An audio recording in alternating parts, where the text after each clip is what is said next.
Hi, this is Richard Edelman, and you're listening to The Trust Makers.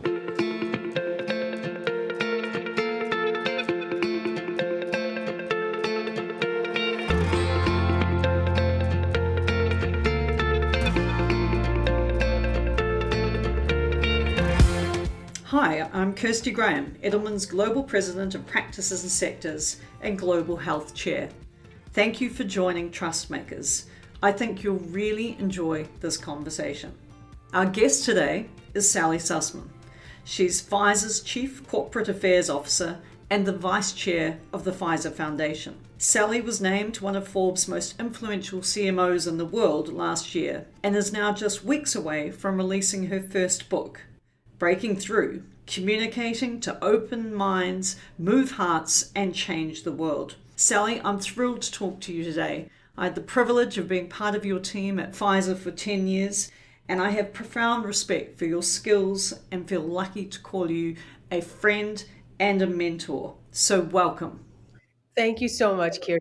It is always a pleasure for me to talk to you, and I'm delighted to be here on International Women's Day since you are one of the women I truly, truly admire. Thank you, Sally. I would say congratulations on the book. I have read it. I think it's an amazing read. And I say that because I think it's that rare combination of being deeply personal and yet really, really practical and full of a lot of specifics that I think anybody in either a leadership position or in the communications, corporate affairs, any of those roles, I think people will take an enormous amount from this book, from the very practical suggestions that you give over your career.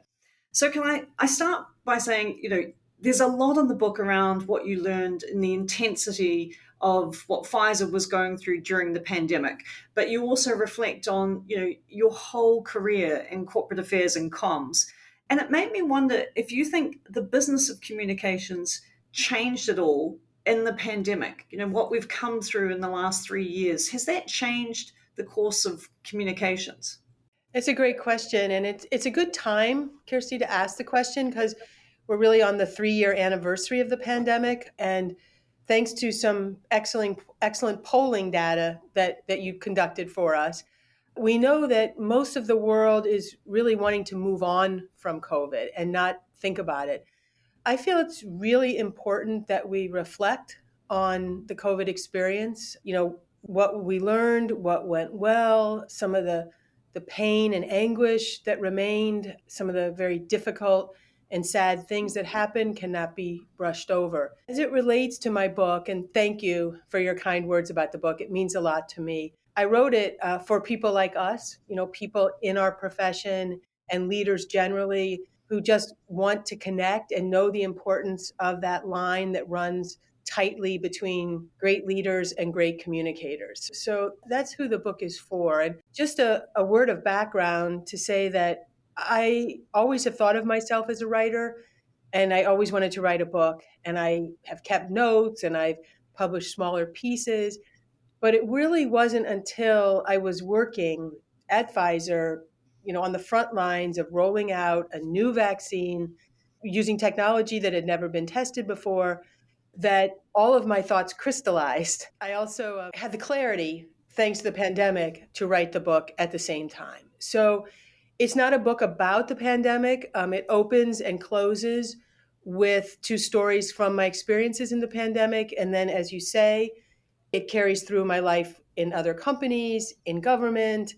It was funny, one person who also read a pre-publication copy said, "This is a memoir hiding in a business book." And I think, we only have our stories, and I'm grateful for the chance to tell them. Now to quickly answer your question, how communications changed during the pandemic, it just insisted on more transparency in every way. Things that pharmaceutical companies like Pfizer used to keep private, like our clinical trial protocols, we published on our website. The availability of our CEO, Albert Bourla, and our scientists was virtually 24/7. There were so many important takeaways, and I think reflecting on them with you and other leaders at Edelman is something really important to do. And maybe a follow-up to that, Sally, when I think about what it was like when we were all moving remote in most cases, The lines between the personal and the professional, we all saw each other's families, we saw where we were living. There was a lot more vulnerability, there was a level of informality. It really changed in a way what leadership and what showing up looked like. Do you think those changes were positive, and do you think they're permanent? I do think they were positive. Always kept a rigid line between who I was at work and who I was at home.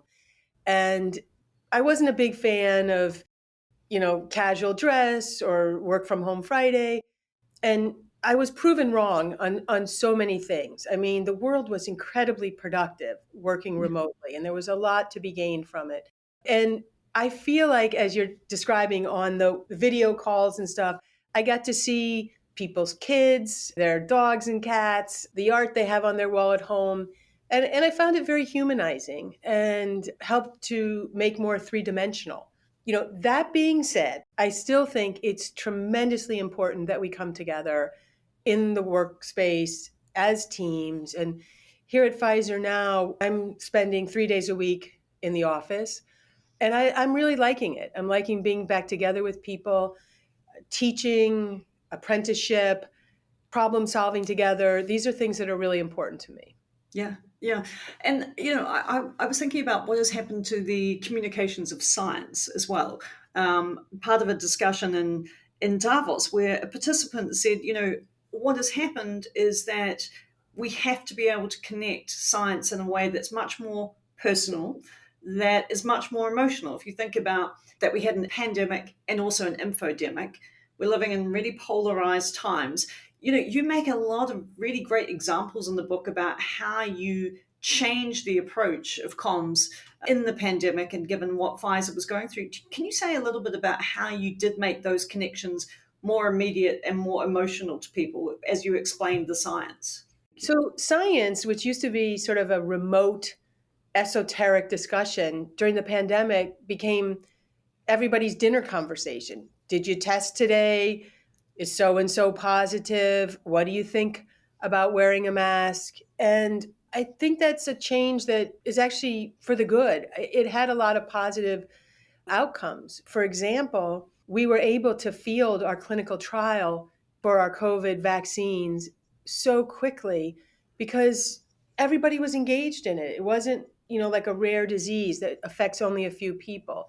So the fact that there was democracy to the pandemic in that it didn't know boundaries, it didn't know class differentiation, it didn't know gender, it was just this virus impacting everyone, meant that people, families, children, grandma, grandpa, were all talking about science. And I'm very proud of the Science Will Win campaign that we did. It wasn't Pfizer will win, it was science will win because science was the hero of the pandemic. And I think that brought a humanizing relevancy to science that hadn't maybe existed before. I love that description in the book when you talk about the Science Will Win campaign and just how you had a much broader sense of stakeholders and knowing the immediacy to get to them. As we think about, what technology is doing to the way we operate, I was so struck in the book by the really important practices of civility, of good manners, of the importance of personal relationships, of thank you notes. Those were incredibly compelling stories. And when I think about how we've become so data driven, when we see where technology is going, will those, let's call them practices, will they continue? How do we make sure that though the personal, the art of the personal and civility stays in our communications landscape? It's very personal to me. And Kirsty, I know it is to you as well, because we've shared stories about our parents and our upbringing. I believe that thanking people, looking people in the eye, handshakes, these kind of old fashioned customs are very, very important. And I've just moved into a new office here in Hudson Yards where it's very high tech, very modern, very cool. But still, by my computer, I have a box. And in that box, I keep funny cards and stationery and all kinds of writing specialty papers so that I try almost on a daily basis to write a thank you note to someone who had me to their home, someone who did a thankless task. And I write in the book some suggestions about how to be an effective and expressing gratitude. And it's never too late to do it. It's important to be specific. What am I thanking you for? How did it make me feel? What does it leave me in a different place than when you found me? And I have found that thread through many of the CEOs and political leaders that I've worked for. Some of the ones that are best are known for this, like Leonard Lauder, who's the chairman of the Estee Lauder companies. He and his mom wrote personal thank you notes to all the people who were their customers. George Bush, the president, was famous for his thank you notes. Anybody can write a thank you note. It's an easy thing to do, but it is a profound expression of gratitude, and it's distinguishing, not just a text or an email, but an actual letter put through the post. I think it's very compelling. And I also love that tenet that you have throughout the book of, communications is a really important part of leadership. And so when you talked about the CEOs you've worked for, I was fascinated. You've worked for 9 CEOs, been a direct report for 6. Did they all view the comms or the corporate affairs function in the same way? How did you convince them of the value of the function? No, they didn't all think about it the same way. And I like to joke that the really smart ones very much valued it. But at some level, they all valued it. Some knew how to use the functionality and the expertise more easily than others. The man I work for now, Albert Borla, is an extraordinary partner to my department and deeply involved in all of the things that we do. I do think as time has progressed, it's become more and more relevant to leaders. I'm often invited to speak to business schools. There is a sense now that the work that we do in communications and public affairs is as essential to the success of a business leader as accounting, finance, marketing, manufacturing, and the really smartest and best chief executives and aspiring leaders across the board, they know that and they want it. And it's a great thing, there's the old argument that was always made, we have to get a seat at the table. My feeling is we've got a seat and it's a hot seat. And you better be ready to be around the board table and have a good answer to the questions and be really engaged. Don't take that seat for granted. I think many who read this book and know how you operate, Sally, will be grateful for how you have taken the corporate affairs function, as a really significant part of the C-suite. And that made me also think about the construct. I spend a lot of time advising various companies on in many cases, it's more the comms function. But I know in your organization, you're the head of corporate affairs. And in that, you have comms, you have policy, you have public affairs, sustainability or CSR, as well as investor relations. Can you talk a little bit about the evolution and what are the benefits of that model? Absolutely. And I am a huge cheerleader for our industry. I think those of us who work in this space are lucky. The hardest question I ever get is, can you tell me what an average day is like in your role? I've never had an average day in my role. Every day is different. And I do believe that when all these functions are united, that it works better, that it's more aligned, that it's simplified, that it's clear, that it's more powerful. But I didn't have that from the beginning. So when I first came to Pfizer 15 years ago, I was in charge of comms and I wanted more. I had done more in other companies, but my boss at the time said to me, this is a big place. Biopharmaceuticals is a complicated industry. Do this, do it well, and the rest will come. And it was the Pfizer Foundation that came next, and then it was US government relations, ultimately global government relations, and so on, with the latest edition being investor relations about a year and a half ago.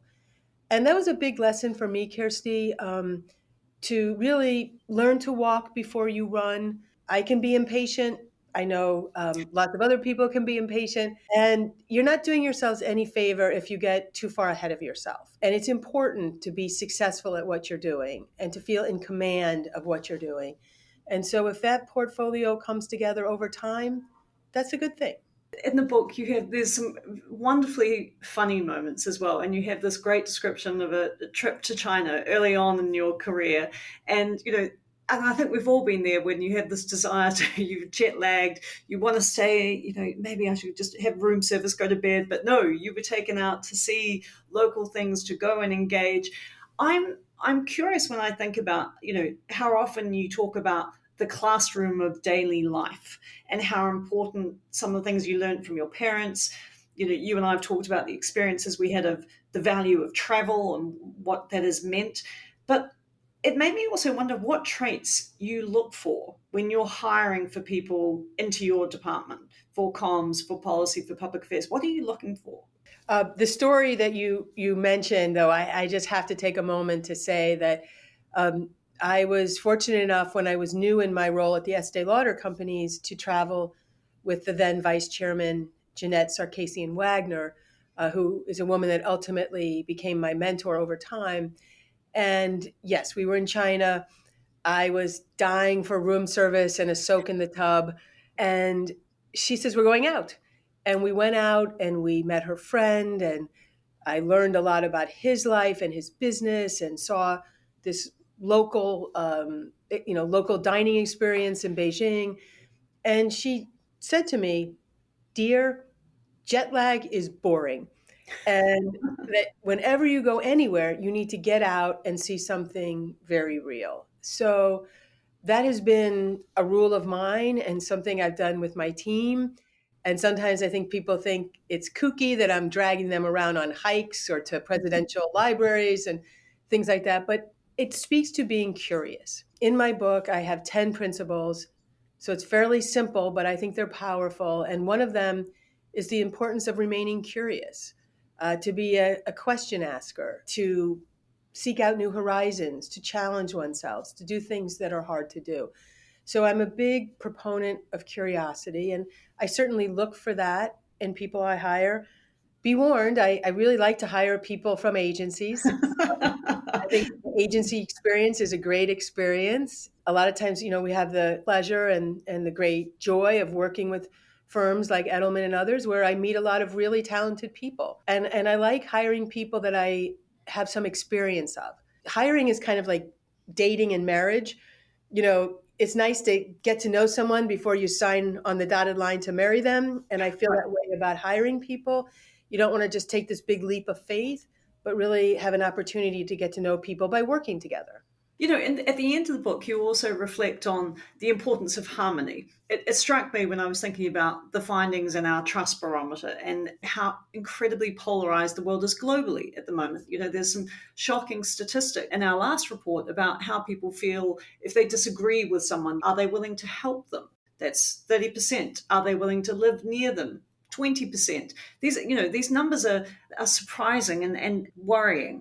Sally, another thing that the point that you make in the book around this perception that good communications are soft skills being wrong, and that actually it's a rock hard competency. I think everybody in our industry will jump for joy and be very grateful that you have made that link. How do you think this is playing out in the company landscape? People tend to think that empathy is something that this function does as opposed to the whole company. Where do you think that positioning now sits? Great questions, Kirsty, as always. I think we made great progress on the rock hard competency question. I'm a cheerleader for this industry and I'm going to continue to beat that drum, but I believe we've made great progress. The old question, do we have a seat at the table, doesn't even feel relevant anymore because we've got a seat that's the hot seat and people have to be prepared and ready to be around the boardroom table in front of a CEO, in front of a client. I believe we've made great progress on this and that it is an accepted competency for any leader right alongside finance, manufacturing, any key competency. In terms of empathy, empathy is not the province of the communications team. It is another essential element of leadership. I believe it's incredibly important for firms and companies to have values, not politics, but values. And at Pfizer, we have four: courage, excellence, equity, and joy. And there's a lot of empathy in all of that and a lot of heart. a lot of daring, a lot of, willingness to be compassionate, to be spirited. And I believe that is what culture is about. And that's why it's important that we build cultures, that we work together, and that we create environment that people really want to come and work in. I know you care a lot about that too. And I think that crystallization down to four values. I know, Joy, you talk about it in the book and how important that was to have, and your role in that. I thought it's a very special part of, I think, what is in the culture that you have built around this. Today is International Women's Day, and you have this another really interesting piece in the book when you talk about the need to debunk the negativity of ambition and what you think ambition represents. What advice do you give to women? Because I think it's an area where women often feel that things are tricky or that their behaviors are misinterpreted. How do you think about ambition, and particularly for women?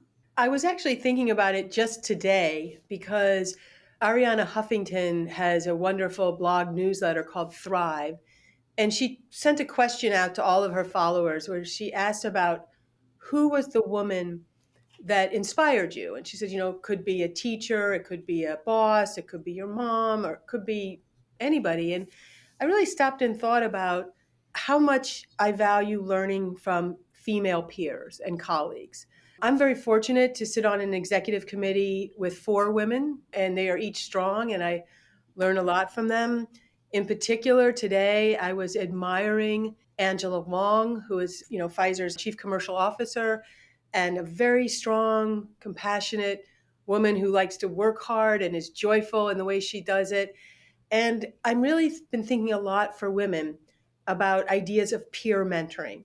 And you and I peer mentor each other quite a bit. In fact, you called me for advice last week and I called you for advice yesterday. So, That's true. um, That you know, may... I think that a real avenue of opportunity for women in business is to truly help each other and to find people at your own level with whom you can share ideas, share vulnerabilities, help one another, let that ambition flow and support it. A final question then. When you think about the intensity of what you've lived the last few years, and those chapters in the book are very moving because, and you quote Billie Jean King, that pressure is privilege, that it comes to those who earn it. And I was thinking, you were in an unbelievably pressured environment. What have you learned about society, about your company, about Pfizer, and about yourself in these last intense few years? Thank you, Kirsty. Those are very kind comments. And I do believe what Billie Jean says is true. Pressure is a privilege. During some of the most difficult days during the pandemic and Pfizer's race to get a vaccine, a dear friend called me who had worked to help rebuild New York City after 9/11. And he said to me, Sally, the only thing harder than being at the heart of a crisis is being on the sidelines of a crisis. So I feel enormously fortunate to have been in the crucible of the pandemic. And to answer your question, 3 things changed profoundly. The first one was the science. When we found out I think it was November 8th, that our vaccine was 95+% effective, our chief scientist said, this is the greatest medical advance in a century. I mean, mRNA is going to be a part of a wave of a whole new scientific renaissance that's going to be amazing. The second thing is it changed Pfizer. Pfizer was a company like a lot of biopharmaceutical companies that struggled with reputation issues, that found ourselves down at the bottom of the charts next to tobacco or oil and gas. And this was painful for us. And for most of my 15 years, I had worked to try to fix that without a lot of success. Fortune magazine named Pfizer one of the top 10 most admired companies 2 years in a row. So the science was transformed. Pfizer's reputation was transformed from a laggard to a leading brand. And we as individuals were transformed. Albert, my boss, likes to say, people don't know what they're capable of. And it's true. You really don't know what you're capable of until it all comes bearing down on you and you find strength and you find clarity, amazing teamwork with my colleagues here at Pfizer, the clarity to be able to launch this vaccine and write this book happened during this busiest time. It seems an odd thing to say, but in many ways, I'm so grateful for the things I learned in the pandemic. Sally, I think that is the perfect way to end this session. And I want to thank you for this wonderfully rich conversation we've had. You've been a trailblazer for women, for comms professionals, and for business leaders at the highest level. So thank you very much for sharing your time and your insights today. For those of you who are looking for a copy of Breaking Through, it's going to be released on March 28th, and the link to purchase the book is in this episode's show notes. Thank you all for joining us today. Thank you for tuning into The Trust Makers, an Edelman podcast in partnership with Advertising Week, where we speak with leaders and other trust builders across institutions. See you next time.